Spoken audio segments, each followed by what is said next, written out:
Hello guys, this is Sasi and today I am going to start a new chapter that is similar triangle. ठीक है, तो similar triangle में हम लोग जो है आज एक सिमिलर ट्रायंगल का कह सकते हो आपकी एक बेसिक्स हम लोग जो है आज पढ़ेंगे सिमिलर ट्रायंगल के बारे में कि सिमिलर ट्रायंगल में होते क्या क्या चीज़ें होती हैं। ठीक है, कैसे कोई दो ट्रायंगल को आप सिमिलर कह सकते हो, सिमिलर ट्रायंगल में और कॉन्ग्रुएंस ऑफ ट्रायंगल में क्या फ़र्क होता है। ठीक है, और सिमिलर ट्रायंगल के क्राइटेरिया क्या क्या है। ठीक है, उसके बाद हम लोग कुछ थ्योरम्स देखेंगे और थ्योरम्स के बाद जो है कुछ क्वेश्चन लगाने की कोशिश करेंगे। ठीक है, तो सबसे पहले हम लोग सिमिलर ट्रायंगल समझने के लिए आपको थोड़ा सा प्रीवियस क्लास के कॉन्ग्रुएंस ट्रायंगल को देखना होगा। ठीक है, कॉन्ग्रुएंस ट्रायंगल का मतलब क्या होता था, जैसे कि अगर आप कोई दो triangle A B C and second triangle मान लीजिए आपने एज्यूम कर लिया पी क्यू आर। ठीक है, तो कॉन्ग्रुएंस का जो साइन होता था वो क्या होता था, इक्वल के ऊपर में इस तरीके का साइन होता था, ये साइन ऑफ कॉन्ग्रुएंसी है। ठीक है, और दो ट्रायंगल कॉन्ग्रुएंस कब होते थे, जब वो उसके आप कह सकते हो कि कॉरस्पॉन्डिंग एंगल और कॉरस्पॉन्डिंग साइड्स इक्वल होते थे, है ना। और वहाँ पे 5 क्राइटेरिया हम लोग फुलफिल करते थे। कॉन्ग्रुएंस का मतलब होता है सर्वांग सम, यानी उसके सारे अंग जो होते हैं वो एक दूसरे के बराबर होते हैं। मतलब ट्रायंगल ए बी सी को अगर ट्रायंगल पी क्यू आर के ऊपर अगर आप पुट कर दोगे, रख दोगे उसके ऊपर, ठीक है, तो इसका एक भी कॉर्नर जो है वो ऐसा नहीं है जो नहीं छिपेगा। ठीक है, ये हो गया आपका क्या, कॉन्ग्रुएंस ट्रायंगल। ठीक है, मतलब कह सकते हो कि जिसका शेप और साइज दोनों क्या हो, इक्वल हो। ठीक है, कॉन्ग्रुएंस ट्रायंगल में क्या होता है, शेप एंड साइज जो होते हैं वो बोथ इक्वल होते हैं। ठीक है, कॉन्ग्रुएंस ऑफ ए ट्रायंगल में, यानी कि जब दो ट्रायंगल को आप कॉन्ग्रुएंस कब कह सकते हो, जब उसका शेप भी इक्वल हो और साइज भी इक्वल हो। ठीक है, लेकिन अगर आप सिमिलर ट्रायंगल की बात करो ना, सिमिलर ट्रायंगल की बात करो तो उसमें जरूरी नहीं है कि शेप और साइज आपका दोनों सिमिलर हो। ठीक है, अगर शेप सिर्फ इक्वल हो गया, ठीक है, कोई भी दो ट्रायंगल का, या आप कह सकते हो कि कोई भी दो प्लेन फिगर का अगर दोनों शेप अगर दोनों का इक्वल है तो वो आप कह सकते हो कि वो फिगर आपका सिमिलर है। जैसे फॉर एग्जांपल, जैसे आप एक लाइन लिए, ठीक है, इस लाइन का मान लीजिए नेम ए बी है और एक बड़ा सा आप लाइन लिए, ठीक है, मान लीजिए ये पी क्यू लाइन है ना, तो आप कह सकते हो कि ए बी और पी क्यू जो है वो सिमिलर है। क्यों सिमिलर है, क्योंकि दोनों का शेप सिमिलर है, दोनों एक ही आकार का है। ठीक है, अगर एक ट्रायंगल ए बी सी है और एक आप छोटा ट्रायंगल ले लेते हो, मान लीजिए पी क्यू आर, तो आप कह सकते हो कि दोनों सिमिलर है। ठीक है, क्योंकि दोनों दिखने में सिमिलर है। ठीक है, आप ताजमहल ले लो, बड़ा ताजमहल जो आपका आगरा में बना हुआ है, और उसका एक छोटा सा हम लोग जो टॉय बनाते हैं, टॉयज बनाते हैं ताजमहल का, उसको ले लो, तो दोनों भी आप कह सकते हो कि दोनों क्या है, सिमिलर है। ठीक है, और जैसे सर्कल, एक सर्कल ले ली छोटा, एक सर्कल ले लो बड़ा, ठीक है, तो ये दोनों सर्कल भी आपका क्या है, सिमिलर है, क्योंकि दिखने में सिमिलर है। ठीक है, तो ये अंतर नहीं पड़ता है कि उसका साइज जो है वो बड़ा छोटा होगा, उससे कोई मतलब नहीं है। ठीक है, अगर शेप इक्वल है तो वो दोनों, आप कोई भी फिगर, दुनिया का कोई भी फिगर जिसका शेप जो है एक दूसरे के इक्वल हो या फिर सिमिलर हो, है ना, एक जैसा दिखता हो, आप उसको कह सकते हो कि वो सिमिलर है। ठीक है, तो सिमिलरिटी का मतलब ही होता है कि एक दूसरे के जैसा दिखना, है ना, वो सिमिलर हो जाते हैं। ठीक है, लेकिन सिमिलर ट्रायंगल क्या होता है, ठीक है, what are similar triangles, similar triangle आप किसको कह सकते हो। ठीक है, तो सिमिलर ट्रायंगल होने के लिए दो जो मेन चीज है वो क्या क्या है, कि एंगल जो है वो इक्वल होना चाहिए, है ना, कोरस्पॉन्डिंग एंगल्स, कोरस्पॉन्डिंग एंगल जो है, यानी कि मान लीजिए यहाँ पे एंगल बी है तो वो एंगल क्यू के इक्वल होना चाहिए। ठीक है, और एंगल सी जो है वो एंगल आर के इक्वल होना चाहिए, और एंगल ए जो है वो एंगल पी इक्वल होना चाहिए। तब आप कह सकते हो कि ट्रायंगल ए बी सी जो है वो सिमिलर है ट्रायंगल पी क्यू आर के, ये सिमिलरिटी का साइन है। ठीक है, तो सिमिलर होने के लिए अब जो है क्या क्या क्राइटेरिया होना चाहिए। ठीक है, कौन कौन सा क्राइटेरिया, जैसे कि होता है ना, एंगल होता है, साइड होता है। ठीक है, तो उसमें आप angle angle angle, side side side, है ना, तो उसमें क्राइटेरिया बनाते हैं हम लोग। तो क्या क्या क्राइटेरिया होना चाहिए आप लोगों का सिमिलरिटी का। ठीक है, तो उसके 3 क्राइटेरिया होते हैं, कौन कौन सा, पहला क्राइटेरिया होता है साइड एंगल साइड। ठीक है, सॉरी, इसमें मैं बतलाया कि कॉरस्पॉन्डिंग एंगल इक्वल होना चाहिए और कॉरस्पॉन्डिंग साइड्स का रेशियो इक्वल होना चाहिए। कॉरस्पॉन्डिंग साइड्स, ठीक है, ratio of corresponding side should be equal, ठीक है, यानी कॉरस्पॉन्डिंग साइड्स का रेशियो क्या होना चाहिए, इक्वल होना चाहिए, ठीक है। अच्छा, कॉरस्पॉन्डिंग साइड्स का रेशियो इक्वल कैसे होगा, ठीक है, तो उसको जो है, हालांकि इसको सबसे पहले जो साइंटिस्ट प्रूव किए थे उनका नाम थेल्स था, ठीक है, और उसके नाम पे जो है एक थ्योरम बना जिसको हम लोग थेल्स थ्योरम के नाम से जानते हैं। लेकिन थेल्स थ्योरम को प्रूव करने से पहले हम लोग कुछ क्राइटेरिया देख लेते हैं कि कैसे कैसे दो ट्रायंगल जो होते हैं वो सिमिलर होते हैं, ठीक है।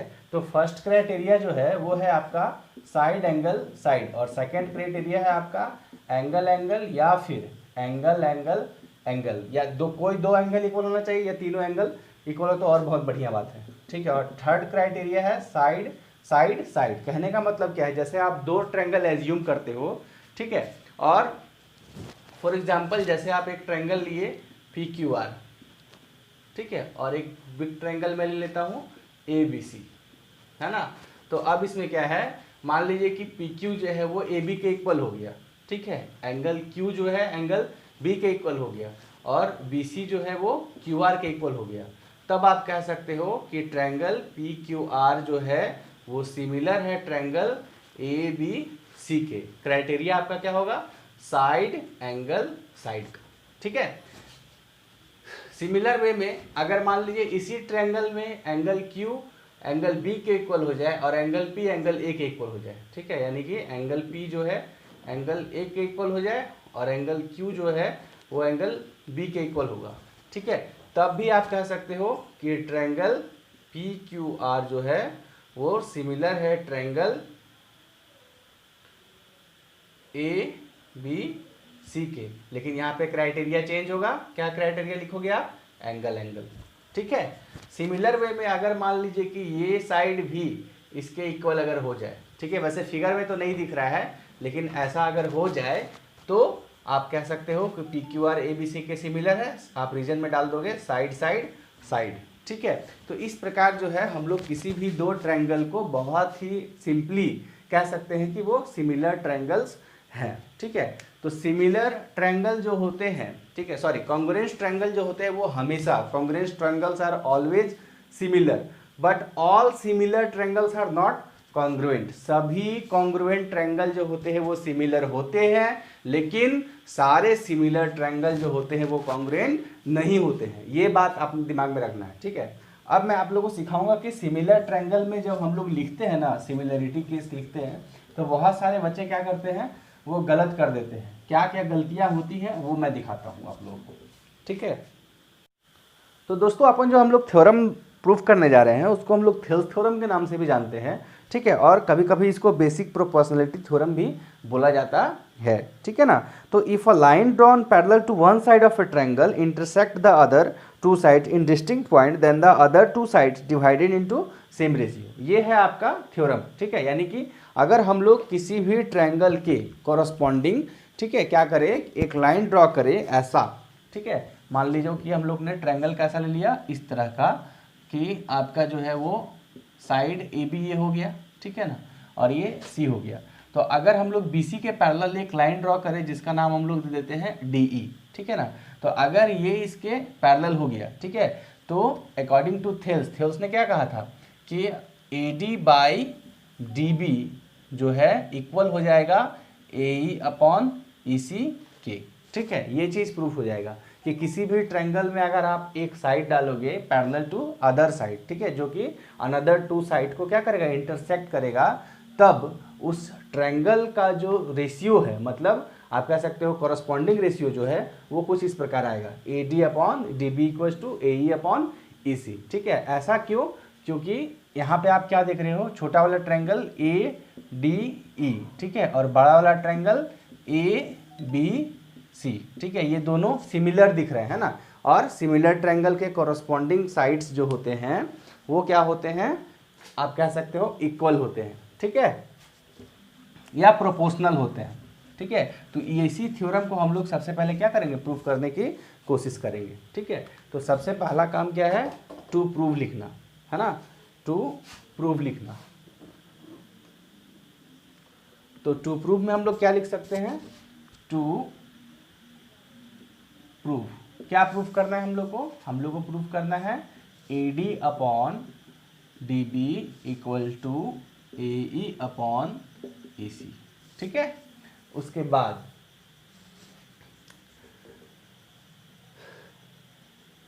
आप गिवन भी लिख सकते हो। उसके बाद हम लोग लिखना है कंस्ट्रक्शन, ठीक है ना। कंस्ट्रक्शन में हम लोग क्या करेंगे कि DC और EB को ज्वाइन करा देंगे और एक परपेंडिकुलर डालेंगे हम लोग साइड AB और AC पर L और M, ठीक है, L और M, वहाँ आप कुछ भी ले सकते हो LM की जगह पे, है ना। तो कंस्ट्रक्शन में क्या किया हम लोग ने, ज्वाइन करा दिया EC को EB एंड DC को एंड, ठीक है, draw EL perpendicular to AB and DM perpendicular to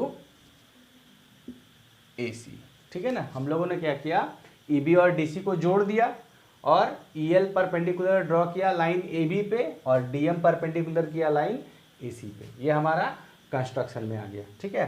अब हम लोग प्रूफ करते हैं इसको, है ना, प्रूफ, ठीक है। तो हम लोग लेंगे सबसे पहले क्या, इन ट्रायंगल ADE में, ठीक है।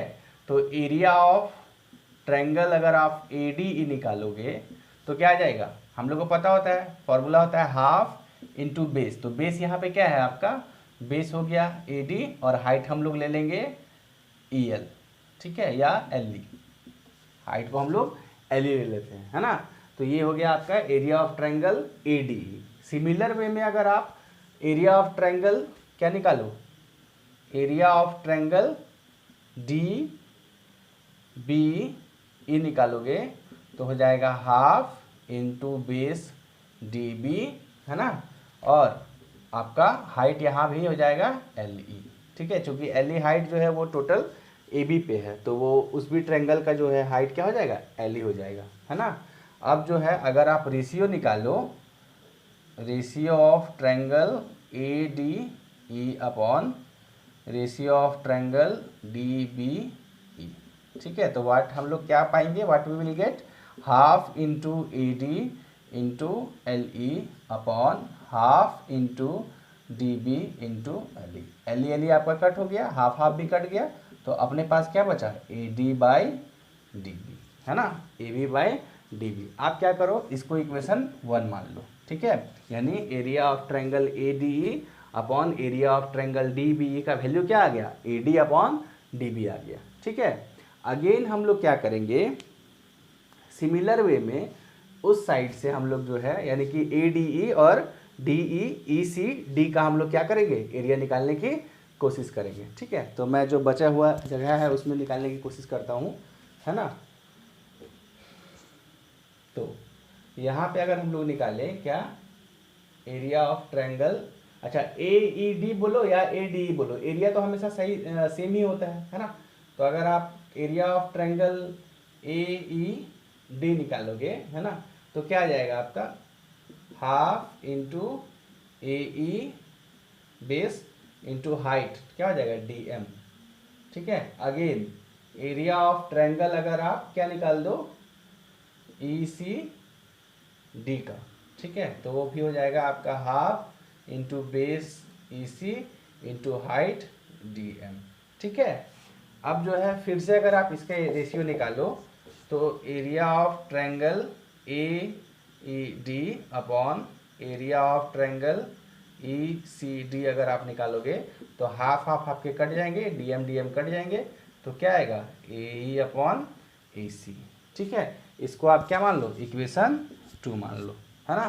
तो यहाँ से 2 इक्वेशन आया आपका, क्या आया, पहला आया कि एरिया ऑफ ट्रायंगल ADE और एरिया ऑफ ट्रायंगल DBE वो आया AD अपॉन DB, ठीक है। और सेकंड इक्वेशन आपका क्या आया, area of triangle AED divided by area of triangle ECD is equal to AE upon EC।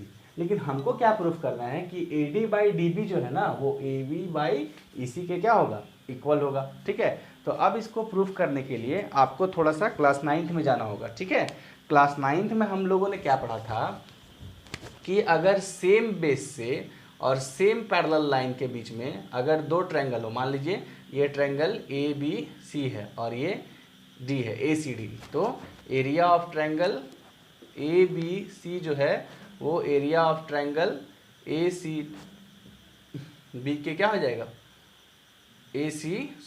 ABC जो है वो ABD के इक्वल हो जाएगा। क्यों?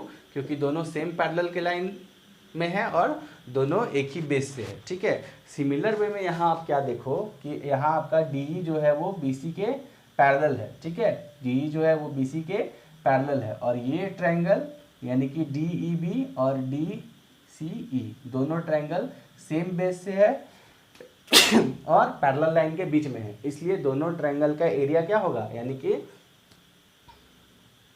मैं इसको थोड़ा इरेज कर रहा हूँ, काम की चीज़ें रहने दे रहा हूँ और बाकी इरेज कर रहा हूँ। ठीक है,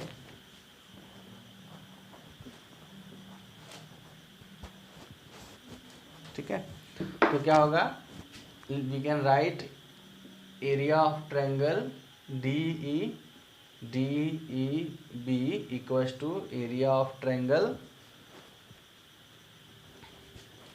ECD। ठीक है, ECD, ठीक है, ECD बोलो या DEC बोलो, एरिया में कुछ भी नाम दे दो, उससे कोई फर्क नहीं पड़ता है। अगर एरिया इक्वल हो गया तो कुछ भी नाम दे सकते हो आप, है ना। तो अब देखिए यहाँ पे आप अगर कंपेयर करोगे तो AED या ADE बोलो। ठीक है, ये दोनों ट्रायंगल एक दूसरे के क्या है, इक्वल है। और ECD और DB यहाँ से आप क्या कर सकते हो, इक्वल कर सकते हो, इसको इक्वेशन 3 लिख सकते हो। ठीक है, ये इक्वेशन 1 हो गया, इक्वेशन 2 हो गया, इक्वेशन 3 हो गया। ठीक है, उसके बाद आपको क्या लिखना है कि on comparing equation 1, 2 and 3 we get. ठीक है, हम लोगों ने क्या पाया कि AD बाई DB जो है वो इक्वल हो जाएगा AE अपॉन EC के। यही तो हम लोग को प्रूफ करना था, है ना। तो हम लोगों ने कुछ किया नहीं, बेसिक प्रोपोर्शनैलिटी थ्योरम को प्रूफ करने के लिए, इसको BPT भी बोला जाता है, इस थ्योरम को BPT। ठीक है, अगर ये थ्योरम मैं नहीं समझाता ना तो आपको चैप्टर में जो है कभी कभी कुछ क्वेश्चंस आ जाते हैं और डायरेक्ट अगर हम लोग थ्योरम का यूज़ करते ये वाला तो आपको दिक्कतें होती। ठीक है, इसलिए मैं एक थ्योरम समझा दिया। ठीक है, और बाकी थ्योरम जो है वो आप लोग खुद से लगाने का कोशिश कीजिए, पढ़ने की कोशिश कीजिए। अगर नहीं समझ में आता है तो हम लोग फिर उसके ऊपर काम करेंगे और वो चीज़ें आपको क्लियर हो जाएंगी। ठीक है, तो ये कुछ बेसिक्स था आपका चैप्टर का। अगला जो वीडियोज़ आएगा उसमें हम लोग कुछ क्वेश्चंस लगाएंगे और क्वेश्चन के माध्यम से जो है वो चैप्टर को समझने की कोशिश करेंगे। ठीक है।